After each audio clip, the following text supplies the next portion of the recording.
प्रणाम दोस्तों, स्वागत है आपका जीवन यात्रा में।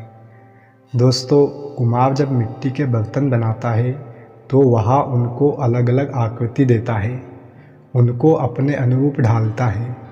उस समय वह स्वतंत्र है कि उस बर्तन को कैसा आकार दिया जाए, किस प्रकार की बनावट रखी जाए। लेकिन जब वह उस बर्तन को एक बार भट्टी में तपा देता है तो उसके बाद उसमें बदलाव करना कठिन है। इसी प्रकार बाल्यावस्था अर्थात बचपन भी होता है। उस समय एक बच्चे के व्यक्तित्व को बड़ी ही सरलता से जैसा मर्जी चाहे ढाला जा सकता है। जो संस्कार देने चाहे सरलता से दिए जा सकते हैं। उस समय यह हमारे ऊपर निर्भर करता है कि हम उस बच्चे को मात्र एक धन अर्जित करने वाला उपकरण बनाना चाहते हैं या फिर उसे एक सुखद, स्वतंत्र और संतुष्ट जीवन व्यतीत करने वाला, अपनी योग्यताओं का समुचित प्रयोग करने वाला और राष्ट्र के लिए भी कल्याणकारी सिद्ध होने वाला व्यक्ति बनाना चाहते हैं। उस समय आप उसे जिस ओर प्रेरित करेंगे वह उस दिशा में बढ़ेगा।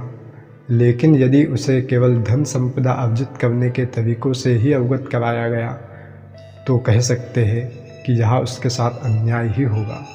और जब तक यह उसे समझ आएगा कि जो मैं अब तक कर रहा हूँ वह मुझे बाहरी स्तर पर तो समृद्धि दिखा सकता है, लेकिन अंदरूनी स्तर पर समृद्धि के लिए कुछ अन्य ही उपाय करने होंगे, तब तक वह अपना बहुत समय खो चुका होगा।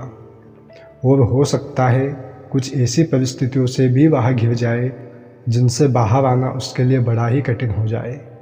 इस प्रकार की स्थिति से सर्वथा पृथक रहने के लिए आपको जड़ों पर कार्य करना होगा, और वह है एक प्राथमिक, व्यवहारिक, आध्यात्मिक और नैतिक शिक्षा जो हम एक बच्चे को दे सकते हैं, उसे उसके व्यक्तित्व का हिस्सा बना सकते हैं। फिर जब वह उन संस्कारों को लेकर आगे बढ़ेगा और उन सब संस्कारों में अपने अनुभवों को भी जोड़कर और अधिक विकसित और परिष्कृत रूप में उसे आगे संप्रेषित करेगा, तो यह श्रृंखला हमारे पूरे समाज को व्यवस्थित कर देगी। इस दिशा में थोड़ा सोचें और अपनी अपनी क्षमता और सुविधा के अनुसार इस प्रकार के कार्यों में सहयोग करें। अपने घरों में इस प्रकार का माहौल बनाएं और एक इंसान के वास्तविक अर्थ को सार्थक करें।